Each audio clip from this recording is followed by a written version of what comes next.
it's time for your weekly dose of movie news, reviews, and the occasional rumor. Here's your host, Todd Vandenberg, Lee Vowell, and Rob Steele. This is Cinema-Savants.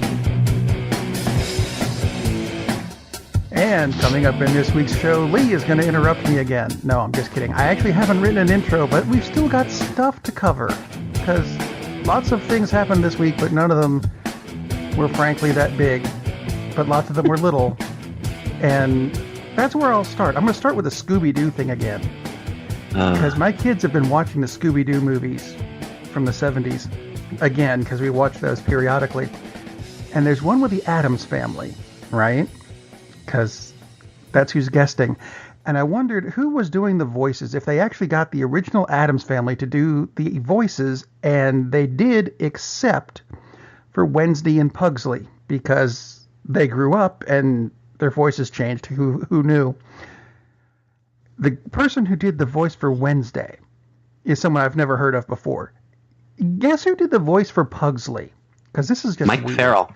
It could have been Mike Farrell, but it wasn't. Jodie Foster. That's hilarious. I'd like to be making that up, and yet I'm not. And once I found that out and listened to it and went, holy crap, that is Jodie Foster, who had to have been like 5 at the time or something, but still very strange because it, worked, I suppose. Something that may or may not have worked. I don't know because I wasn't there. But Todd was. How about this Miami Film Festival you went to go see? The Miami, well, I would have loved to have seen the entire Miami Film Festival, except I would have had to be in like 6 places at once. Because you're clever enough to do that. It's broken up into many, many screenings, which makes it fun. So I did manage to catch 2 films, one which I really, really enjoyed, called Grace and Splendor. It's actually a Panamanian film, which you don't see a whole lot of films from Panama, so that was kind of cool. It's basically a very light retelling of Romeo and Juliet without the death and tragedy. So it's the comic aspect of it. So, I mean, basically, you get what it's about. Was 2 it young filmed in a kids fall in canal? love. It was not filmed in a canal, unfortunately. But it takes place during their version of Carnival, and that's the climax. 2 young kids, they fall in love, they meet cute, they don't realize they're from warring families.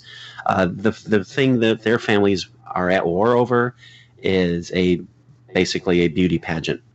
And it's got all the trappings of just the ridiculous thing of, I'm whoever is the queen of the city. And they basically, one family is on up street and the other is on down street. And that's literally how they call it. It's really, really funny. It's very light, very frothy. It's going to be remade. Obviously, some American producer will look at it and say, oh my God, that'll be great. And it'll be this light romantic comedy. And it'll have 2 young people I've never heard of because they're currently on shows in the CW. And it will make about $87 million, but they'll have shot it for 10, so it'll be a big success. So look for some version of Grace and Splendor in 2020 in English. Very fun movie, though. The other movie I saw is one that you guys probably will have a chance to see if you want, Chappaquiddick, that opens nationally next month. And it is, again, indeed, about a snowshoe survivalist who lives in Chappaquiddick. Yeah. Nothing, Lee? Really nothing? Anyway, yeah, it is about... I'm sorry. I was busy. What's happening? I was busy. Anyway, it is about the instance, and many of our listeners may not know. Ted Kennedy had a problem with his vehicle and with someone who was inside a vehicle when he went off a bridge, and did not manage to retrieve this person from the vehicle when he went off the bridge and into the water, and took about 10 hours to report the accident. And that's what it's about. It does have some new information. It was interesting, but to me it was a good movie. And I don't know how accurate this is because I don't know who they spoke to get what Ted Kennedy's thoughts were during that time period. So, how much is conjecture, how much is information from family, and I doubt that his family would be giving a lot of information. But they talked to the car. He appeared to be much more concerned about the consequences for his political aspirations than he was upset about the fact that one of their staffers was dead. Not that he didn't care. I mean, and I'm talking about the context of the film, not reality. But in the context of the film, yes, he was upset. Yes, he was sad about it. It had an impact on him, but it seemed to have a lot more impact on his thoughts of how am I going to handle this. And again, according to the film, he tried to do the right thing after he waited for 10 hours, but his father talked him out of it. And but it is interesting how the dynamics worked, just of how they made these decisions and how things went down. One of the really odd things about it to me is that both Ed Helms and Jim Gaffigan are in it, and it is not a comedy. Although I think because they're in it, the audience, when I went to see it, and there's a pretty big crowd that saw it. There were several times when the audience laughed at very inappropriate times, and I think it was because they think, oh, well, I know these guys, they're funny. And it was just kind of an odd, and maybe it's one of those things where you just have this nervous reaction. But there's a line which will definitely be in the trailers, it is in the trailer, if you ever see the trailer for Chappaquiddick, where Ted is arguing with his cousin about the whole situation. His cousin wants him... Yes, and it was on Fox and Friends, interestingly enough. They're having the argument about what should you have done.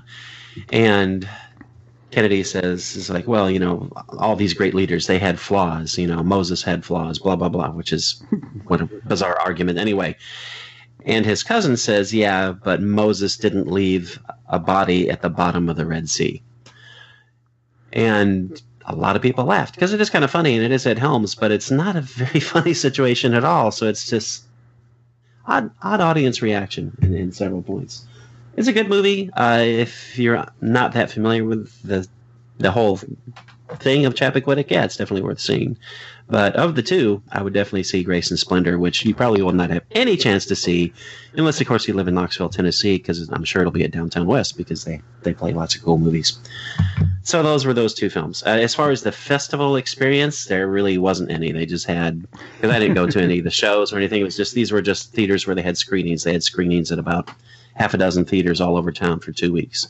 And all they had was a ballot box, and they handed out ballots. They're like, here you go, mark your ballot when you come back out. Went to the the later showing of Grace and Splendor, and the ballot box was gone when we came back out. So that's how much they cared. It was kind of an odd circumstance. Missed your chance to vote. Yes, I was quite sad. I actually left it at the ticket office, so there you go. I gave it my 4 stars, so what more can I do? Cool. But next year, I will make sure that I get some time off, because the thing goes on for 2 weeks, and there are literally, oh my God, about 100 films that play. So, and it goes on for 2 weeks? 2 weeks, yes. Wow, that's awesome. That's a huge festival. Oh, yeah. And I did miss my chance to see, remember the movie we talked about a few weeks ago that had the really unusual title, Izzy Goes Across Town? I saw the trailer for that. Yeah, that was playing at the festival, but it was actually playing at the same time as something else, so we chose, oh, well, wisely, I think, because that was Grace and Splendor, and that is a really fun film. So there you are. Cool.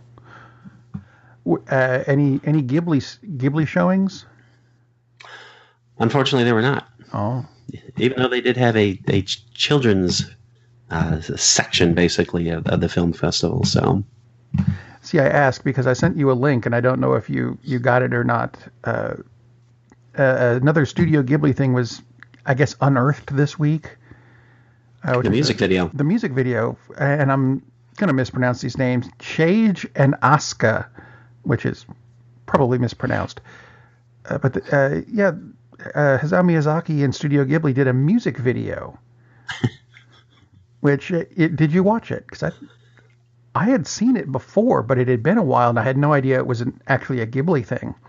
I did not watch it yet. Keep an eye out for that. It's floating around the net. I think it's called On Your Mark. And No, you're not going to understand it unless you know Japanese. And you don't need to. Just watch it. It's quite beautiful. I was going to say, Studio Ghibli, do you need to understand it? You just need to watch it. No, just watch. My daughter, who's very much into Studio Ghibli stuff, watched it with me and said, you know what? I don't understand a word they're saying, but I still really like this. So, if you're a Ghibli fan, it's something to watch. Or if you like cool things. Wanted to ask you guys this, because this was a complete... And now for something completely different. And no, I'll get to that part later. Oh, damn it. It's almost next, but not quite. Can I interrupt you? Because I think you're about to do Harvey Weinstein. I misread this in the outline. I thought it said Weinstein cancels DNAs. And I was like, wow. He has a... That's impressive. And yes, that is where I'm going. That explains how you got away with it for so long. It's not something I entirely understand is the non-disclosure agreement stuff. The Weinstein Company announced that they're filing for bankruptcy. Duh. And canceled all of their non-disclosure agreements, which I think means we're going to have another round of the Me Too stuff, which is fine. It's stuff that needs to come out, but there's something about non-disclosure agreements I'm missing. And hopefully you guys can help me out with this. I understand the concept of a non-disclosure agreement if, and this is a horrible example, you work for, say, Kentucky Fried Chicken, and you sign an NDA to not give away the 11 herbs and spices. Mm-hmm. Which, by the way, didn't it used to be 12? I seem to recall there being commercials for 12 herbs and spices, and then apparently one was released or something, and now it's 11. Released. As far as I recall, it's always been 11. Okay, maybe I'm hallucinating. I thought it was 32 flavors. So Salt. 50 Shades of Chicken. Ooh. Anyway, Ew. so Ew. I get it for not giving away the 11 herbs and spices, but if something illegal happens, how exactly can you say that, no, you signed a non-disclosure agreement, you can't tell anyone we did illegal things? Is that really how that works? Because that sounds... I can't imagine that would be the case. I mean, even if you've... Well, I mean, isn't that what they're saying with, like, Trump and... I keep wanting to say Christopher Daniels, and he's a professional wrestler. Stormy Daniels. Yeah, I think that... Well, I think that's... I don't know if that's completely... I don't even know if that's actually factual with that. I mean, yeah, no one does. But, I mean, it's like if you go into... if you have a psychiatrist or something and you go in and, you talk to the psychiatrist and say, I'm going to kill somebody on Tuesday, even though it's, Dr. you have... That's a Dr. Patient privilege thing, though. It is, but the psychiatrist still has a duty to say this, call the police and say this guy's going to kill somebody. They can't keep that to themselves. So I imagine in this case with... I mean, if you know something illegal is going on, I think you have the greater duty. It seems like the greater duty would be to tell the truth. This is going on. I think that would preclude any kind of legal agreement with a non-disclosure agreement. Just from all my years of law school, that's what I gather from. According to law.stackexchange.com, one of many legal sites. Stack Exchange? Yeah, well, what can I tell you? I mean, I didn't name the damn site. But yeah, it says that various legal authorities and courts have found contracts to be void in the circumstances of, number one, crime. Torts, so lawsuits, public safety, public health, matters of substantial public concern. So, yeah, basically it sounds like when it comes to the 11 or 12 herbs and spices, NDAs work. But as soon as a criminal activity's happened, nope. So sorry, not happening. So it is kind of odd that, to me, it's almost like... the Weinstein Company is just waving another white flag and saying, okay, we're not even going to try this because we're going to try to salvage the few dollars we will have left. Although I'm sure Harvey is not exactly broke. No. So I'm sure that's what it is. It's like, okay, we're just going to drop this because that'll at least maybe save some money in the coming million lawsuits that he'll be facing. Justifiably so.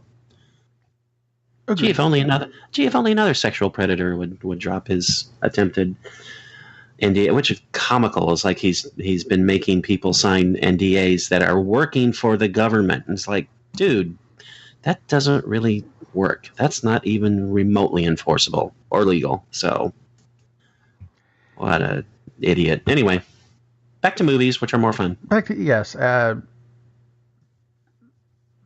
Yeah. I even lost myself on that. So anyway, I don't know how the hell I did that. Moving on to Netflix, which sounds like it could be a sexual predatory thing, but it's not. They've acquired something new. That would be the full catalog of Monty Python, including the Flying Circus episodes. And one thing that caught my eye in this announcement is that it might include new material. And I didn't know there was new material. New material, like old material that's new, nobody's seen it? Because I can't see John Cleese saying, yeah, we'll do new material. Well, that's exactly what I was thinking.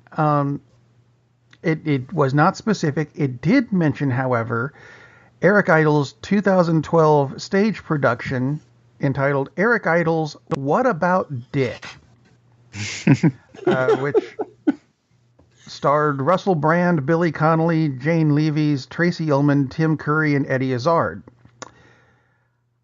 Which I might be interested in seeing, and I'm not sure. Yeah, definitely. Yeah, I don't know if that counts as new material, but hey, I'll take it.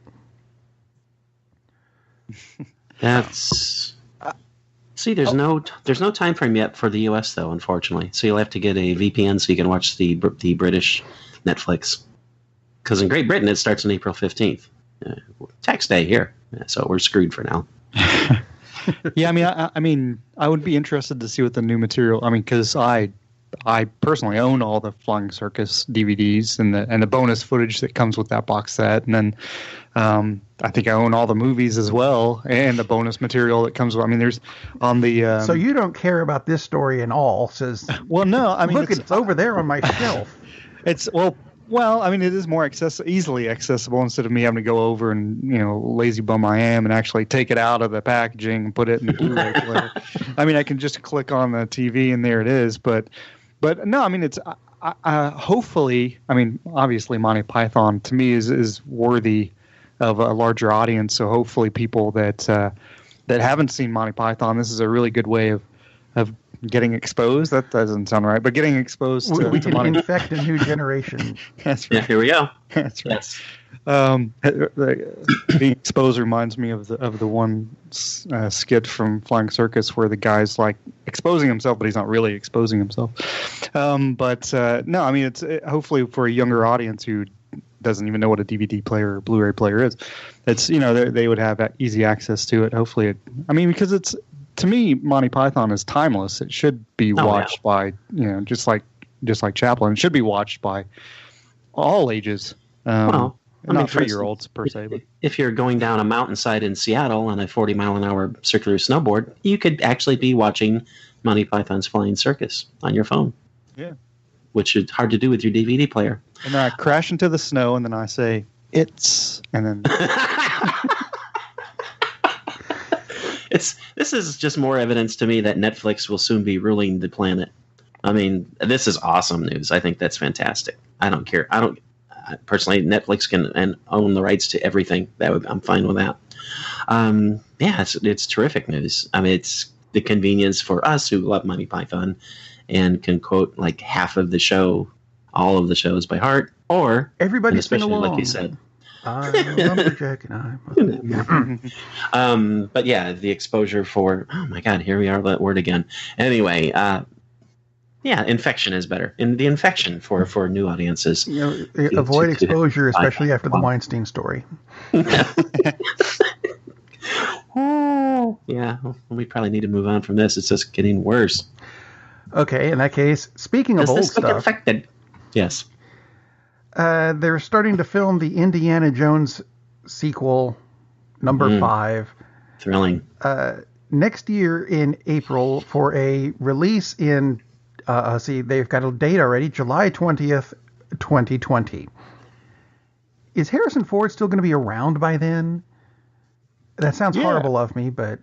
I think he's still... I mean, it depends on what they want him to do in the film, but I mean... Yeah. he was the guy who always did his own stunts and got injured several times doing it. But I don't think he'll have to do that kind of stuff in this film. Hopefully he won't look. I just thought the last one, which I can't even believe came out in 2008. It's 10 years ago. I'm still not over how bad it was. Was it? Yeah. Wow. Yeah, May 23rd, 2008. I had no idea it was that long ago. So it's gonna be 12 years between the last one and the fifth one, and hopefully it just has a better script and you don't have smaller roles trying to be like, oh yes, it's Indiana Jones, but really it's about Shia LaBeouf not included. Yeah, exactly. Yeah, who is playing the lead? Do we even know? Because I don't really care, but who's playing the lead? Yeah, I mean, I'm assuming, like you said, Harrison Ford. I'm assuming that this is not going to be the adventures of the 78-year-old Indiana Jones. Well, it's actually called, tentatively titled, Indiana Jones and the Tricky Patch of Ice Outside the Post Office. Nah, that I would go see. I don't know. I mean, well, it looks like it looks like what they, according to Rotten Tomatoes, it looks like they are trying to set the time of the movie in the 60s or 70s. So it does look like they're gonna, which would make sense, if he's the lead and he's 77, which he will be this year, next year, something like that, and set it in the 60s or 70s. I mean, it really depends. Do we care? Do I care how old he is? No, do we care that we have the adventures of the 77-year-old Indiana Jones?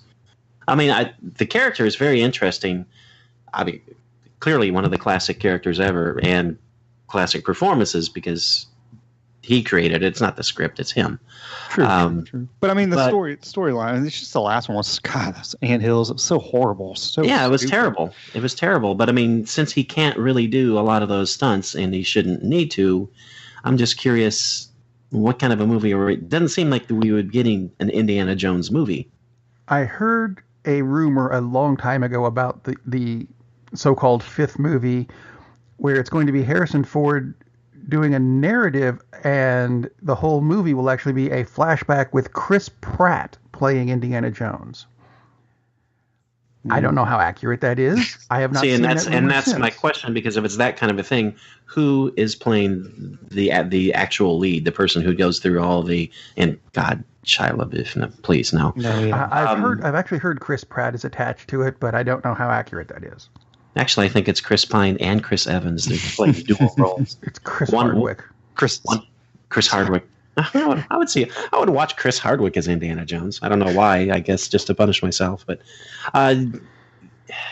yeah, I don't. Honestly, after that last one, I don't care. Even with Harrison Ford, I just don't care. Because that thing was an abomination. Holy crap! I mean, there are worse. There are worse movies. No. Talk about one later. Hang on. Yeah, but here there are worse movies by far. But in that franchise, that's the issue. I mean, you start off with. I mean, my God, start off with Raiders of the Lost Ark, and the next one is like. Personally, I don't really care for the second film that much. So much I don't even want to say Temple of Doom. But there you go. If we get rid of whatever the blonde girl's name was, it was a good movie. Oh my God. You mean Mrs. Spielberg? Yeah, Miss Spielberg, yeah. Oh, sorry. God, she's awful. Jesus. Anyway, Steve, just keep your personal life separate from business, okay? I may be misreading this Rotten Tomatoes, but it looks like it's Indiana Jones, but it's based on a script for Bob's Burgers. That doesn't sound right, but I'm really hoping that's wrong. Yeah. I'm hoping that's right. Speaking of Chris's.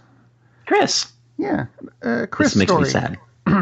Chris Evans has said that he'd like to get off the train before they push you off when asked about whether he's going to be coming back and doing another Captain America movie after the fourth Avengers. Yep. So it sounds like Chris is not coming back, but who do you got? If he does in fact leave, which I suspect he will because he's getting expensive, as if everybody else isn't, who do you think would take over the role of Captain America? Because in the books there were two variations where you had the Winter Soldier, who was Sebastian Stan, take over the role, or Falcon, Anthony Mackie. Anthony Mackie. All I would day rather long. Anthony Mackie. I would much prefer Anthony Mackie, period, because I think he's awesome. He has tons of charisma. He's fun to watch in everything. The character is great, completely is separate from Anthony Mackie. And they also have this movie that's made a few dollars with a black lead. Just for that reason alone, even if Falcon was not an interesting character, which he is, even if Anthony Mackie was just kind of like, they would be incredibly stupid not to make Captain America a gentleman of a darker skin persuasion.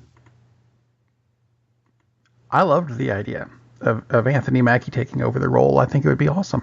Yeah, it would be awesome. And that was long before Black Panther told him, you know what? You can make a crap load of money if you decide to have Anthony Mackie play Captain America. I mean, I'm much more interested regardless of the actor, I'm much more interested in how the Falcon becomes Captain America and that storyline and what he does as Captain America, what he feels is the role compared to Bucky Barnes as Captain America. I mean, it's cool because it has its own thing, and they can probably do that down the line after they have the Falcon version for a few films, which hopefully they would do. Although by then they'd probably have to recast Bucky Barnes because Sebastian Stan will be 500 years old. But yeah, that would be to me that would be a big mistake. I mean, like Stan he's a good, interesting actor. It's an interesting character. It has its own cool arc. But I'm much more interested in the Falcon version of Captain America. Much more interested. Hey, It'd be a lot more fun. Can I switch off for this? We were talking about Shia LaBeouf on this same Rotten Tomatoes doc. I swear to God, I'm not making this up. Rotten Tomatoes. There's a headline that says Shia LaBeouf to star in his own biopic as his dad. Oh God! Like I'm not making that up. And I actually saw who was playing Shia LaBeouf, and I had forgotten. And I thought maybe I'll put that in the notes for this week's show. And then thought, no, it's Shia LaBeouf. No one's gonna care. Chris Hardwick. See, Lucas Hedges actually will star in Honey Boy. I swear to God, I'm not making this up. Honey Boy. Yeah. This is a young version of LaBeouf who also co-wrote the screenplay under the pseudonym of Otis Lort. This is okay. Now that part is at least interesting. This is why I groan every time I hear this guy's name. It's like, oh, just go the hell away, dude. Oh my God, he sucks. I'm surprised he wasn't in. Never mind. We'll get to that movie later. Anyway, yes. Yep. Who do you think should be? I know you already said you want to see Falcon, but how strongly do you want Falcon over, or do you even want to see the role continue? I've never particularly cared for Captain America, which makes me apparently unpatriotic or something. You're an awful person. Hydra. Him and Superman both have just always seemed. I'm going to go with too squeaky clean. You know, there's you know exactly what they're going to do because that's the way that real Americans would do it, or some crap. And Chris Evans is the first person to make Captain America seem interesting to me. Chris Evans, and I'm glad you turned it back to Chris Evans because, yeah, this really sucks. I mean, obviously he wasn't going to play Captain America forever, but yeah, he absolutely turned the character into someone interesting. Depending on how you view Marvel Comics, because a lot of people, that's the best character. You know how it goes. But yeah, absolutely, he made him very interesting. And I'm glad they went with the version of Captain America, basically like from the 70s, when he was questioning the whole concept of what America means. And he went back to not the government. America is not the government. America is the concept. And that's the Captain America. That's the best version. And that's exactly what they went with. And Evans, man, he does an awesome job. I mean, to me, his role as Captain America is right up there with like Christopher Reeve as Superman, because that's the only Superman that's worth a flip, other than the animated versions, because he managed to make Superman human. And none of the others, he's not an interesting character. He doesn't have interesting thoughts. You know exactly what he's going to do, unless he snaps somebody's neck, because, you know, what the hell. When Zack Snyder's involved, God knows what Superman's going to do, other than be stupid and do terrible things. But yeah, he just has so much charisma, and he embodies the role, which is Can I bring up that because you brought up the Superman killing Zod thing, and I get that. It made sense in that movie that because that's the only way he could stop him from killing other people. But a lot of people got upset when they said, "Oh, Superman doesn't kill. No, never." Is it really the only way he could stop him? Couldn't he just put his hand over his eyes and block the rays? Let me bring this up because people say, no, Superman doesn't kill, but he did in this movie, and that's just wrong.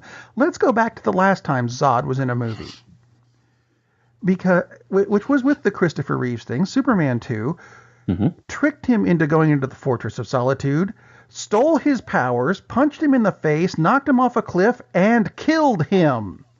Now, which one is really a more... There's he's going to kill someone else, so I have to kill him. I get that.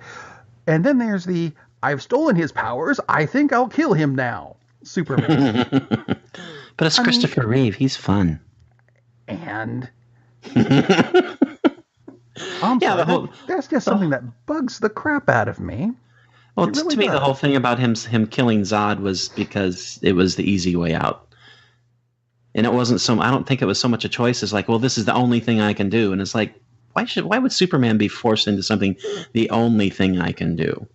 It's like Superman has more powerful than being forced to do, I have to do this thing. Well, it's an equally powered person. And he's smarter in most versions, except he's not in this. I mean, this is one of the reasons Justice League sucked. Well, it didn't suck, but it wasn't anywhere near as good as it should have been. We'll get to Justice League and another movie that sucks. Yeah, we're going to get to that. Yeah. In the meantime, Ready Player One was written. The screenplay was written by Zach Penn, who is now attached to The Matrix, and how he wants to bring The Matrix back.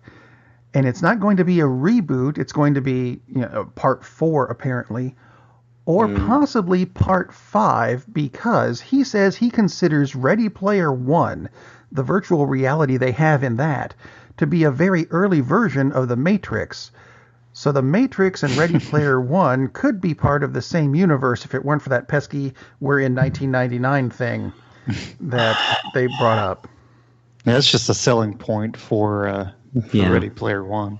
Yeah. And I think The Matrix should have stopped after 1. I'll agree. Oh, yes, definitely. I loved the action sequence in 2. I just didn't like the story that went with it.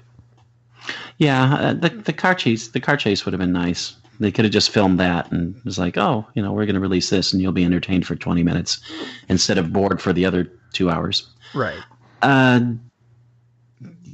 Ready Player One, I really enjoyed the book. I mean, like we mentioned it before, that it's like, it's just a light pop culture thing. It's a beach read. It's nothing deep or meaningful, but it's a lot of fun. So I was really looking forward to the movie, and I was reading an article this morning that says that they changed one key concept that in the book. Yeah, they got rid of all the Rush references. Oh, well, they changed a second key concept. In the book, everything is from the 80s because that's the person who created the Oasis was a big fan of the 80s. So all the pop culture references are from the 80s.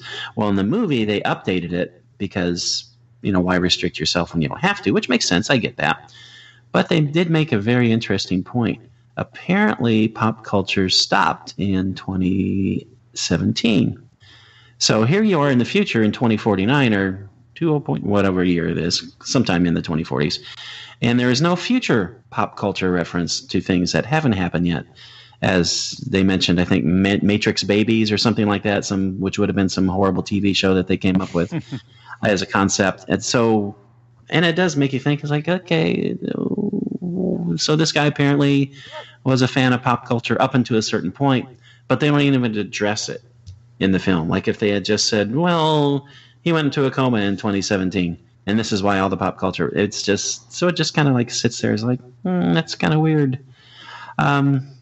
I don't know. I have less interest in it now. I mean, I'm definitely going to go see it because I still want to see the Iron Giant running around. But As I said, my daughter told me last week, if you want to see the Iron Giant, just watch the Iron Giant. Then you don't have to watch this, which is true.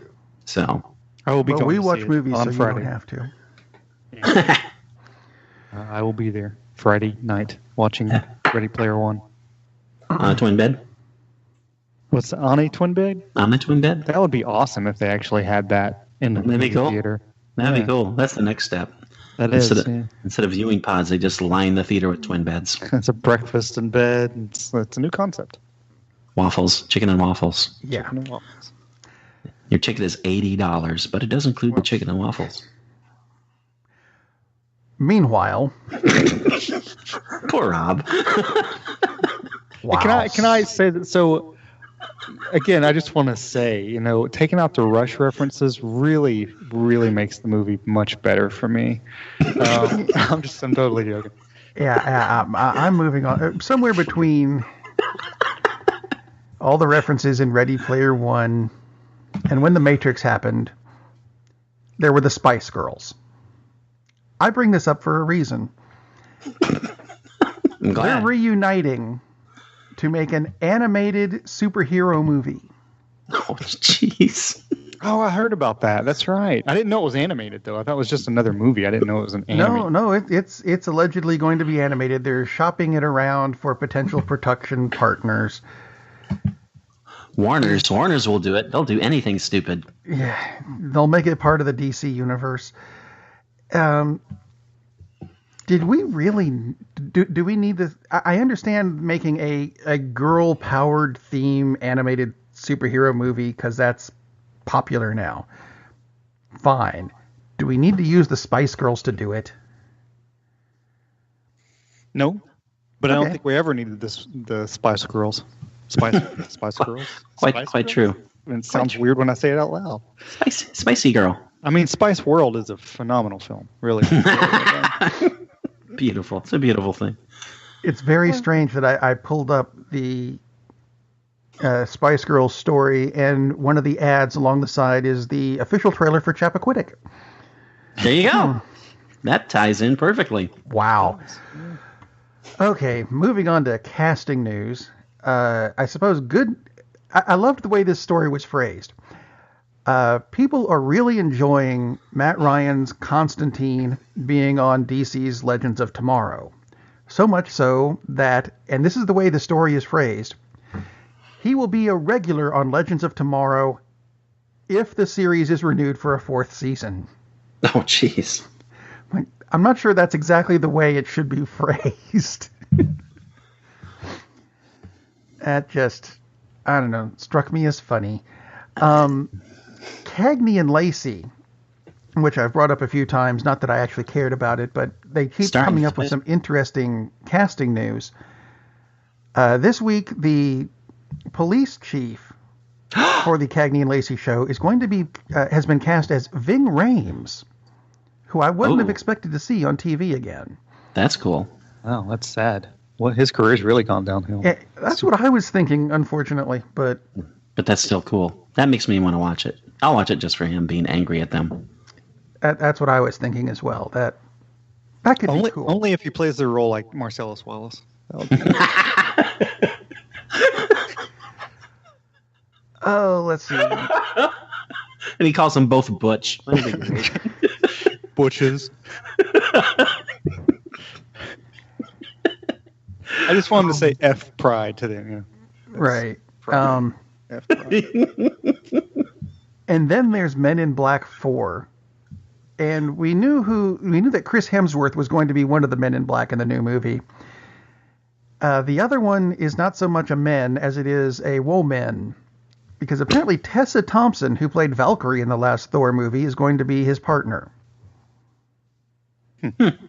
Any thoughts on that? No.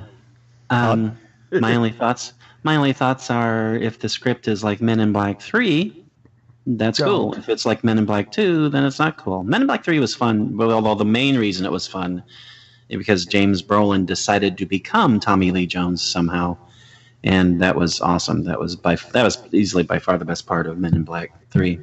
And since he won't be doing that for this one, he'll be busy destroying half the universe with a snap of his fingers. What? Yeah. You don't want Johnny Knoxville in a movie? Johnny Knoxville in Action Point, which I saw a trailer for, which is, wow, that movie looks... Well, it's Johnny Knoxville, so you know what it looks like. Great. You know, in a similar Great. vein, I saw a trailer for Rise of the Teenage Mutant Ninja Turtles. And I thought, I know why they made this. One is for the money. I was going to say. And the second reason is because people got fired from Teen Titans Go and needed somewhere else to work. There you go. Now we know. That's where they went. At least that's where it looks. And it looks just as horrible as I just made it sound. I was going to say, surely I guess they haven't killed off that franchise yet. They certainly appear to be trying, though. They keep trying to, and little pricks just won't die. All right. So I just got Joaquin Phoenix in my head. I simply won't die. I feel like I should watch Gladiator today just based on that. So Yeah. I saw it. I was thinking of taking our motto, we watch movies so you don't have to, and applying it to trailers. And watched a trailer for a movie called Tag that's coming out. I saw that trailer. I wasn't expecting to think that it might be good. The premise is that there's a group of friends who have been playing the same game of tag for, 30 years? 30 years. And they keep running into each other and over the years, and tag, and doing some very obnoxious things, really. Jeremy Renner plays the one guy who has never been it. So apparently one year they decide we're going to have to get him. Now, this sounds like a really stupid concept until I read one thing in this, which made me go, wait, really? Mm-hmm. And that was based on a true story. Yep. And it has John Hamm. It has John Hamm in it. It has John... And Isla Ed Fisher Helms and and Jake Johnson and... Yeah, it actually has a really good cast. It looks, in the trailers, you never know, because that could be, we managed to film 2 funny minutes, and here it is, and it's all in the trailer. But it actually, it looks incredibly stupid, but it actually looks really fun, mainly because it looks like they had fun doing it. And how could you not have fun making a movie about adults playing tag? Probably won't be at the Oscars, presenters. Well, they might be there, but they won't be nominated for anything. But this just looks like a silly, fun movie. And again, if a movie does what it's supposed to do, then they did a good job. And this just, looks incredibly stupid and silly, but it just looks really funny in an extremely dumb way. The way that adults actually playing tag for 30 years would be fun, and makes me want to do that. Makes me sad I didn't do that 30 years ago. Film opens June 15th, apparently. Which, there was a movie that opened this week. I think it was this week. Was it? And I have not seen anything good about this movie, including what I suspect Todd's about to say about it. The best quote I've found so far about this movie is, the actual flesh and blood characters are so paper thin, and the story's plot holes are big enough to cartwheel a Jaeger through. That's right. Pacific Rim Uprising. Todd? See, you took one for the team. Yeah, I actually didn't take one for the team. I was anticipating this since I stopped watching the closing credits of Pacific Rim. I've been really looking forward to this. I thought, it's not a deep movie by any means, and I'm talking about the first one, Pacific Rim. But it's really, really fun. Movie. Yeah, exactly, and it's a great popcorn movie. Super fun. What could be better than giant monsters with giant robots fighting them? Turns out, when you're talking about the sequel, a root canal could be better. And this fits in with the theme of the Indiana Jones fourth abomination. And it wasn't that was the most awful film ever. It's just in comparison to what came before it. And no, I'm not saying Pacific Rim is remotely as good as Raiders of the Lost Ark. But it's just, you start off, the bar is pretty high. that was a fun movie. That was awesome. And you go into this movie where the best parts are the clips they show of the first movie in the first 2 minutes. You have a problem. They'd gone through, I think, at least 3 scripts in one case because Charlie had backed out at the last minute. He had other obligations, and probably he saw the script and thought, oh my God, I'm not doing this wisely. So they kept rewriting, and then they made a big deal. It was like, oh, someone had the great idea. It's like, why don't we bring in Stacker Pentecost Son that no one knew he had, because that wasn't in the first movie. And, that's okay. That's not the problem. And they bring in John Boyega, and he is excellent with what he's given. Problem is he's not given a whole lot. He gives this one wonderful, stupendous, rousing speech after just telling everyone, my dad would give this wonderful, rousing speech and get you guys fired up, but I'm not my dad. And then, of course, he gives this big, rousing speech. And then the screenwriters step all over it by having him say, are you with me? And they, yeah, are you with me? Aren't you? So he just repeats this typical military bullshit. Are you with me? It's like, well, if after you give that kind of a speech, you don't have to ask if they're with you. You know they are. And he just constantly, he says it like 3 times. Which, are you with me? Well, yeah, I'm right here, Steve. Yeah, we're here. We're ready to go. It's just, it's awful. That's my hand on your shoulder. Yeah, I'm with you. The script is awful. They do have a big fight, but it's with one Jaeger versus another Jaeger, and it makes sense as the movie goes along. But it's just not the same thing as a Jaeger fighting a monster. The monsters don't even show up until, I think, 45 minutes into the movie. And, they're interesting, but there's nothing cool and shocking and wow, I've never seen that kind of thing before like there was in the first movie. They're just, oh, okay, it's the same kind of stuff. There are 3 holdovers from the first movie. One of them is killed pretty quickly, which sucks. And the other 2, which were really interesting and fun, they're not that interesting and not that fun in this version. It's just such a steaming pile of kaiju crap.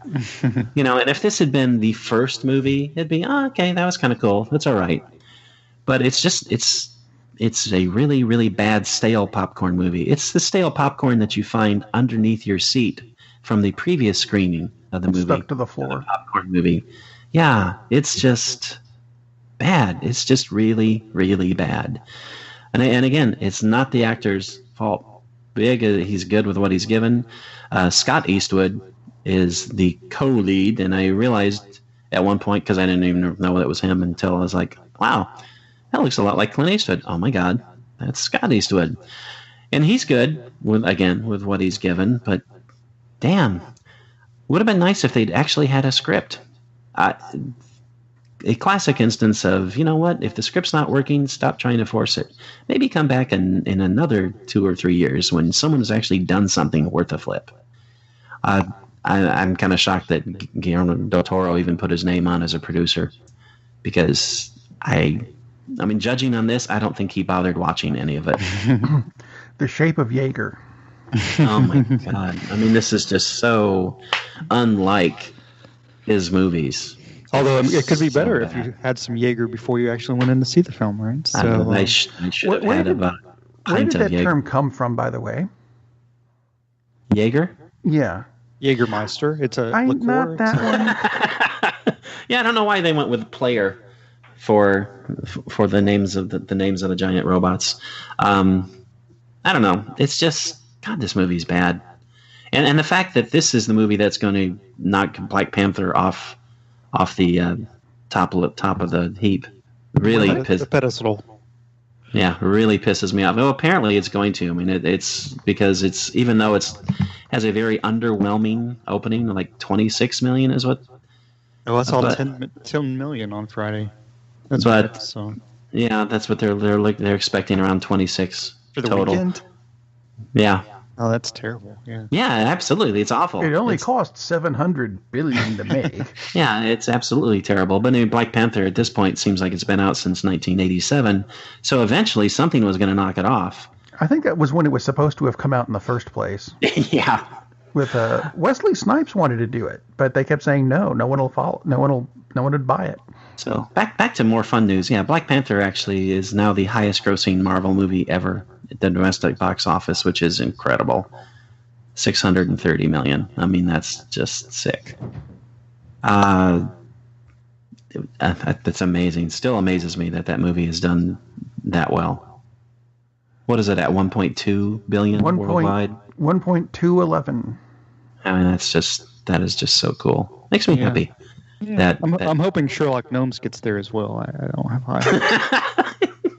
Yeah, I don't think it will. Which brings me back to Justice League, because the worst performing movie of Warner's movies. It's not even in their top 30 all time for the studio domestic movies. This was their version of the Avengers, and wow,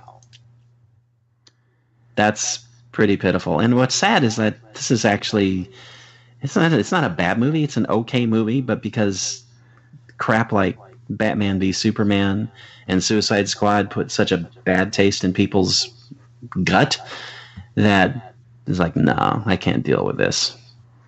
A bad taste in people's gut. That's disgusting. Yeah, exactly. Because it's beyond just a bad taste in your mouth. I mean, that just like sticks with you.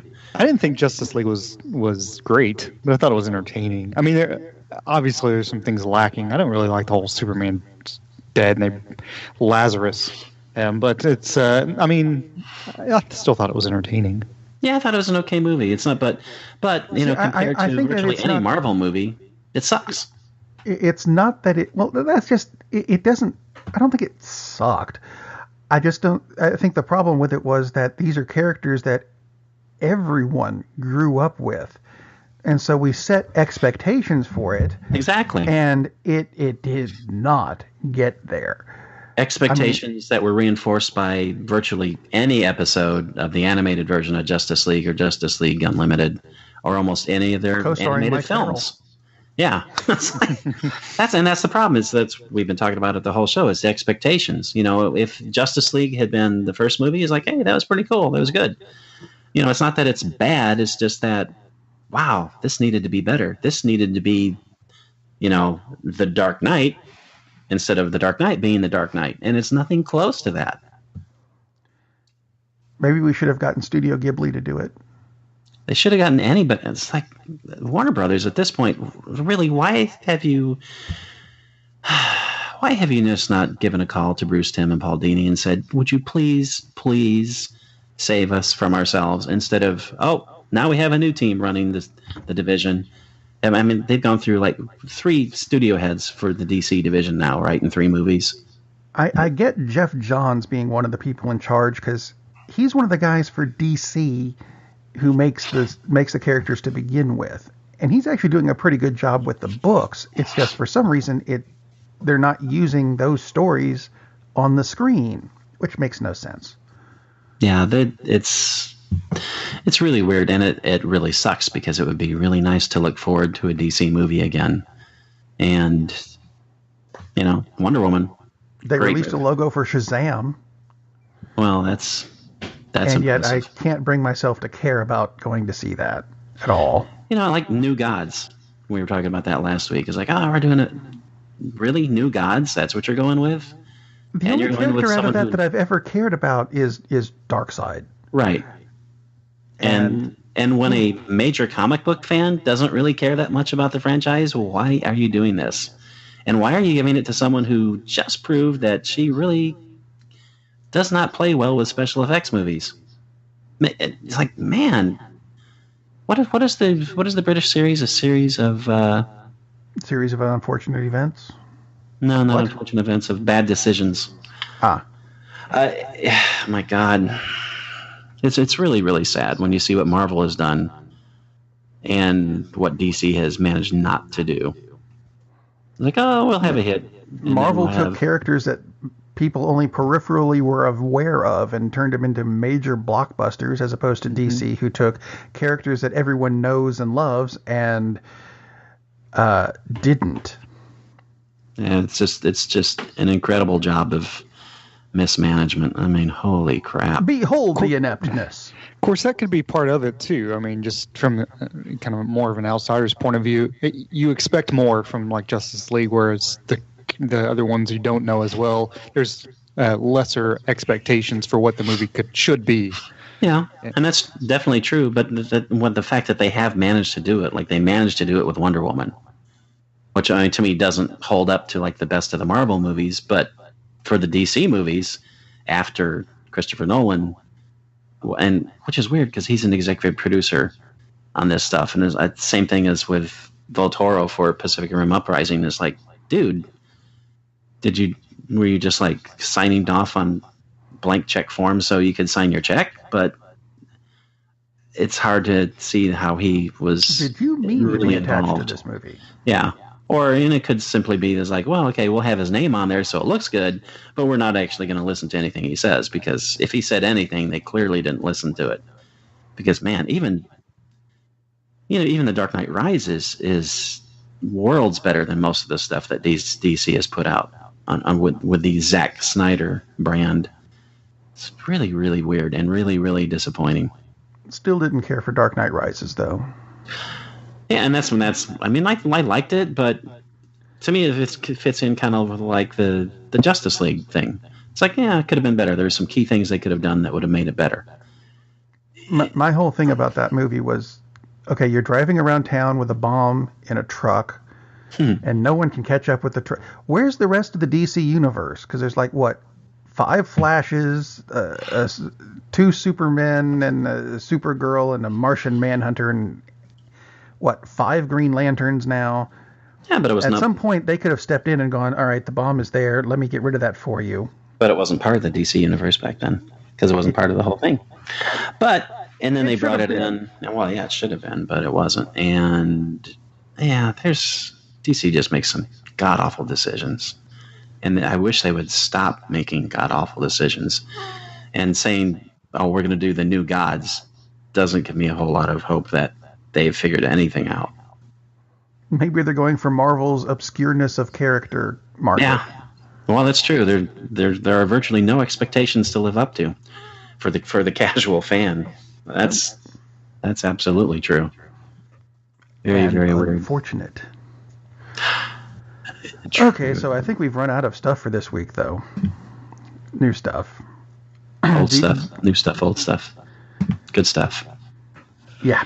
Hey, at least next week at least 2 of us are going to see Ready Player One, so we can debate, or not debate.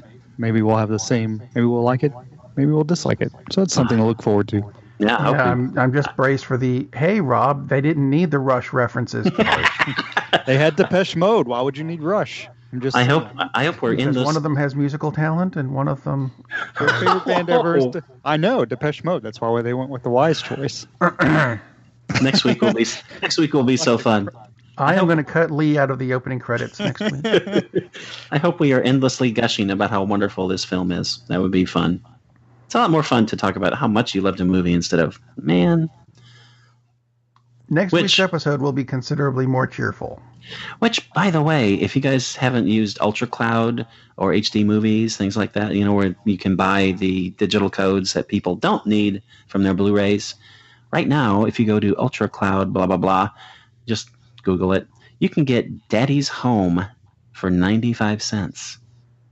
95 cents that I will not spend because I have no interest in seeing that movie. Actually, I'd rather have the pack of gum. Can I shoot? I remember the name of the movie. So I on one of the 2 airplane flights that lasted 5 hours this week. I did see crap, and I'm trying to remember. It was actually nominated for best animated film. Oh, The Wedding Ringer. The what? Coco? No, it was actually it's a movie about Vincent Van Gogh. It's Loving Vincent. Loving Vincent. It was really impressive the way I did watch that on the plane, and it was really, really. I would have much had rather seen it on a bigger screen, even though it's right in front of my face. But extremely impressive the way they because everything's hand drawn for the film, not by Van Gogh. That would be weird, but and painted. Yeah, I think there's like 180 different artists they used, but the way they did it and the way they were able to. Oh, it looks like an oil painting, right? Yeah. It looks like a Van Gogh painting. It looks like different. The whole thing is painted, oil paintings. Definitely worth checking out. Loving Vincent, excellent, really excellent film. That's what I was hoping to hear. Like, other than because the technique is really cool, but I haven't. So the movie itself is really.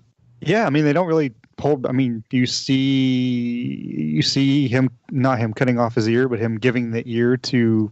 Ew, gross. Yeah, and cool. I mean it's not like oh, we're gonna make this movie called Loving Vincent and make just Van Gogh, but it's actually has a good storyline and it's got depth to it. Awesome. So really worth seeing. Loving Vincent. It's always nice to close with something happy. Positive note. A guy handing his ear to somebody. That is Here's a my positive ear. note. That's a positive note. It's just the voices were done by the RZA and the GZA. It was really, really oddly. And Mike Farrell. And Mike Farrell. Mike Farrell. So before we get too far off from wherever the hell we were, I think I'm going to end this show. Too late. I suspect we can get it worse, and I don't want us to. Come back next week when we're more coherent. Or something like that. Good night, everybody. Captain, we're losing power in the warp engines. I think we should be leaving now. I'm going to go home and sleep with my wife. And on that unusually harmonious bombshell, it is time to end. I am very disappointed! Man, we have a weird job. It's shameful, but, it's a living. And like that, he's gone. And coming up in this week's show... So anyway, hey, by the way, I just wanted to do that one time. Okay. I've just been waiting like weeks to just totally interrupt you when you started that. Okay. I will now be quiet. Well, that's okay. I don't really have much of an intro. I'm making it up as I go along. Thanks, Indy. Darn, that's the end.